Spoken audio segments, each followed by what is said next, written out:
Como es ya de conocimiento de todos ustedes, en el día de hoy el Instituto Nacional de Estadística presentó su primer informe semestral referido a los indicadores de pobreza, en este caso con datos a junio del 2021.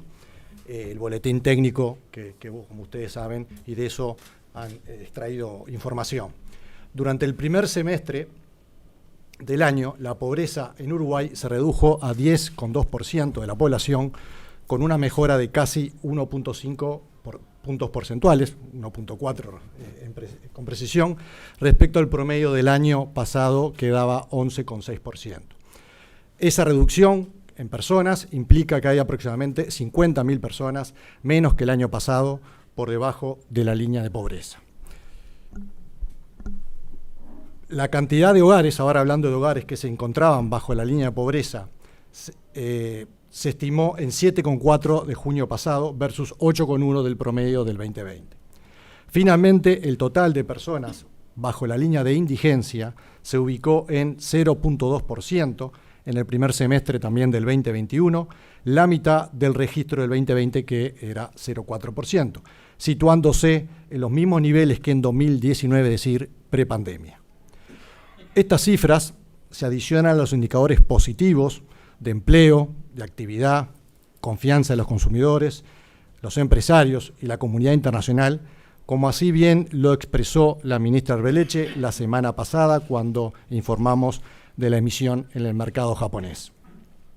Todos estos indicadores no son casualidad, son el resultado del trabajo de un gobierno que tiene un rumbo claro, que aún con la pandemia tenía un horizonte definido de dónde y hacia dónde ir. En efecto, la rendición de cuentas del gobierno recientemente aprobada en el Parlamento tiene un fuerte foco social, como bien lo decía la ministra, era un hito a nivel social. En esta línea vamos a seguir trabajando.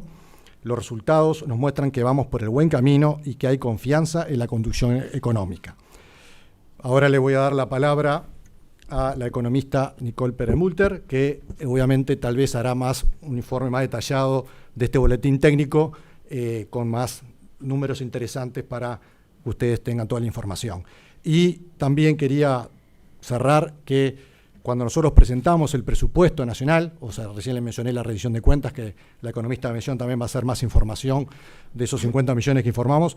En el presupuesto nacional, ya hace un buen tiempo de esto, informamos que nos basamos en políticas coherentes, consistentes y perdurables en el tiempo, y eso es lo que ahora se está viendo los resultados, y vamos a seguir trabajando como lo va a informar en la rendición de cuentas para el año que viene. Le daría la palabra a la economista Perelmutter.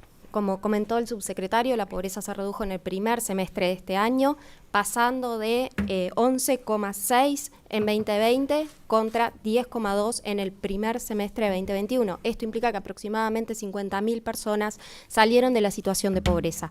La reducción es mayor si comparamos primer semestre de 2021 contra primer semestre de 2020, y en ese caso aproximadamente 57.000 personas salieron de la condición de pobreza. Es muy importante destacar que la pobreza en niños de 0 a 6 años fue la que más se redujo y se ubicó en 16,1%. Esta es la tasa más baja desde el año 2006, año en que existe una serie, a partir del cual existe una serie comparable a nivel nacional. Esto implica que en el primer semestre de este año aproximadamente 13.000 niños de 0 a 3 años lograron salir de la situación de pobreza. Y esto es clave porque históricamente los niños han sido el grupo más afectado por la condición de pobreza. Y es clave también porque este gobierno se ha propuesto trabajar y ha venido trabajando en forma conjunta, tanto desde el Ejecutivo como el Legislativo, por lograr el objetivo de reducir la pobreza en general y en niños en particular. Finalmente, nos parece importante destacar también que la pobreza se redujo más en hogares que tienen jefatura femenina con relación a aquellos hogares que tienen jefatura masculina.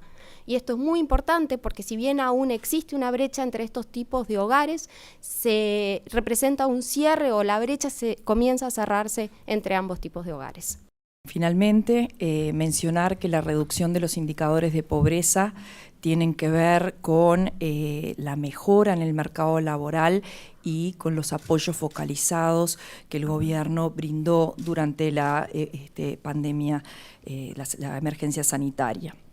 Efectivamente, como bien lo dijo la ministra la semana pasada, estamos viendo un persistente aumento del empleo. Ya en los primeros 10 meses del año se crearon 42.000 puestos de trabajo respecto al año pasado y como lo dijimos en su momento y siempre lo decimos, el empleo es el indicador foco principal del gobierno todo y permite traccionar justamente estos indicadores como el de la mejora de la pobreza.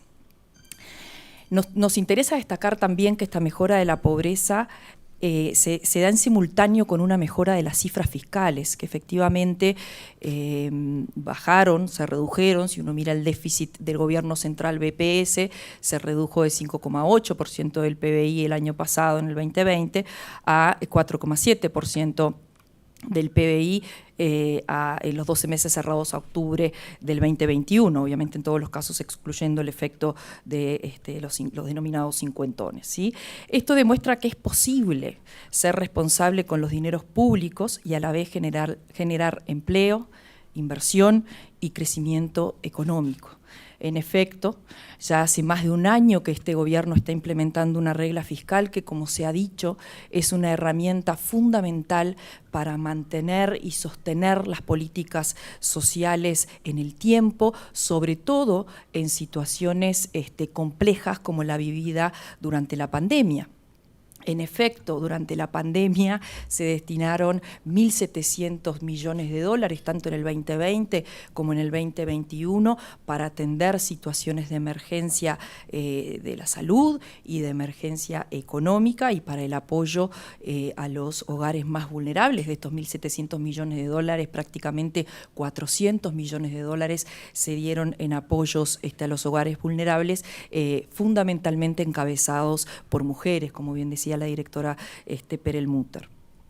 Y esto continúa hacia adelante, como bien dijo el subsecretario, la rendición de cuentas aprobada recientemente por el Parlamento presupone unos 50 millones de dólares anuales que se destinarán a la primera infancia, a los niños, a los hogares con niños de 0 a 3 años, tanto en apoyos monetarios como fundamentalmente en educación a través de los centros CAIF.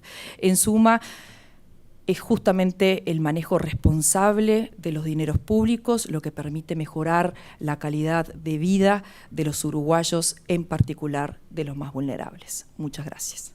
Damos paso ahora a una ronda de preguntas. Quería preguntar simplemente si ya existe alguna proyección para lo que puede ser este comportamiento de los índices de pobreza para el futuro, sobre todo teniendo en cuenta que, según se ha dicho, quizá en el 2022 va a haber un crecimiento económico en la vida del país. A lo mejor eso va acompañado seguramente, pues se lo dirán ustedes por supuesto, con una reducción en estos índices de pobreza, mayor aún que la que ustedes están en estos momentos anunciando. Gracias.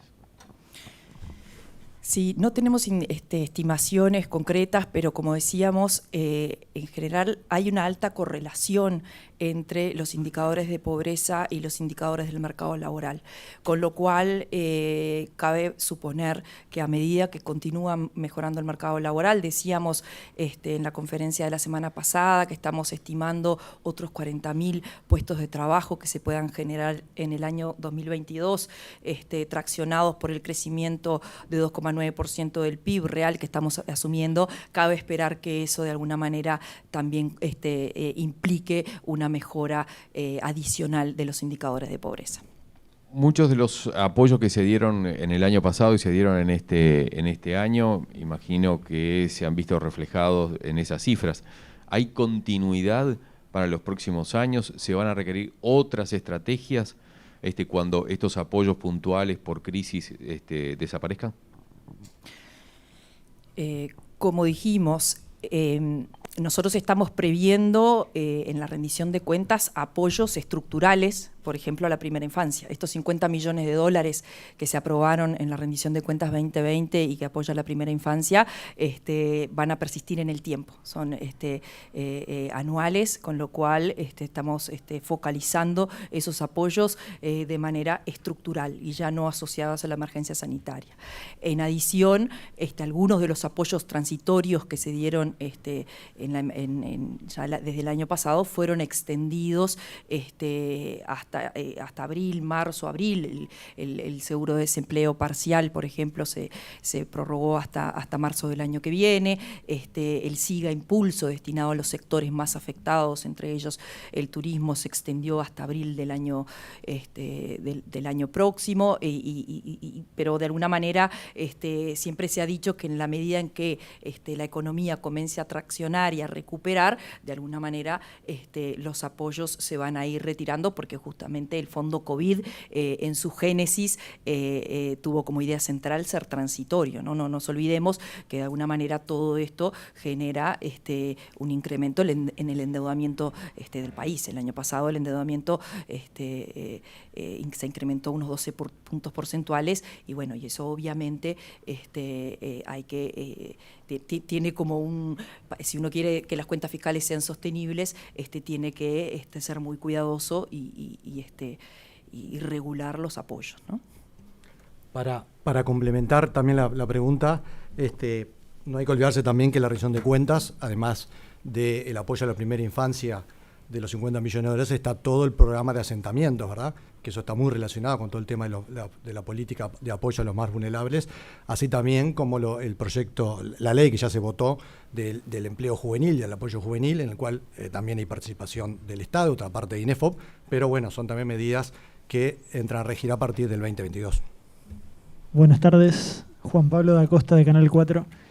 Quería consultarles cuáles son los parámetros que se utilizan para definir la pobreza, es decir, cuándo una persona está en situación de pobreza, cuándo un hogar está en situación de pobreza, cuál es el parámetro de ingresos, por ejemplo. Gracias. Los parámetros que se utilizan son los que utilizan el Instituto Nacional de Estadística, no los definimos nosotros, sino que los define el INE en base a una metodología que es pública y que está colgada en la página del INE. Básicamente, para pobreza, el INE estima una línea de pobreza que toma en consideración el ingreso que una familia necesita para solventar sus necesidades alimenticias y otro tipo de necesidades que van más allá de las alimenticias, y luego se catalogan a los hogares según el ingreso de los mismos respecto a dicha línea. Hoy el director nacional de trabajo, Federico Daverde, afirmó que más de la mitad de las mesas de negociación cerradas acordaron salarios por encima de la pauta del Ministerio de Economía y Finanzas. ¿Cómo ven esto desde el Ministerio con la mira puesta en las metas de inflación y también desde la óptica de la recuperación del empleo? El hecho de que algunos sectores cierren por encima de las pautas establecidas por el Poder Ejecutivo es parte del funcionamiento de las negociaciones salariales, no ahora, sino desde siempre.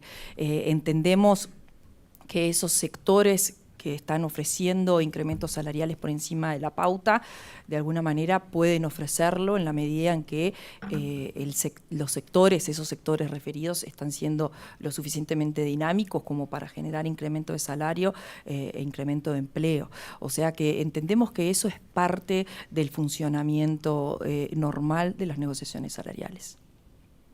A raíz de la pandemia, digamos, como principal motivo en el 2020 se había generado 100.000 nuevos pobres, digamos, según la medición del INE, y ahora destacaban la recuperación de 50.000 de esos 100.000. Quería consultarle de la otra mitad, digamos, si tienen algún dato o alguna información que pueda, digamos, categorizarlo, de en qué sectores por lo menos no está habiendo esta recuperación. Y la otra consulta, algo que se mencionó sobre la tasa de pobreza en niños, si no me equivoco, de 0 a 6 años, que era la tasa más baja en la historia. Quería pedirles una consideración extra respecto a eso, vinculada a que entiendo que veníamos de años previos con tasa de pobreza general más baja, pero no era así en el caso de niños. Bueno, un poco a qué se debe, digamos, esa situación. Sí, respecto a la categorización de la población en general, el Instituto Nacional de Estadística va a liberar los microdatos de la encuesta, entendemos en el día de hoy. Todavía no hemos tenido acceso a dichos datos, por lo cual una vez que los tengamos sí podemos hacer un análisis más específico que solemos hacer sobre la población y sobre la población ocupada y desocupada. Respecto a la segunda pregunta, es correcto lo que señalás y por eso es tan importante esta reducción de la pobreza en niños, porque tradicionalmente los niños presentaban mayores tasas de pobreza que la población adulta de mayor edad. Y creemos que, como comentaba la directora Bención, la reducción en la tasa de pobreza responde en gran medida a la mejora del mercado laboral, pero responde también a los apoyos focalizados que se dieron. Y justamente lo que se buscó fue focalizar el apoyo en aquellas familias con niños y esto es resultado de esas políticas.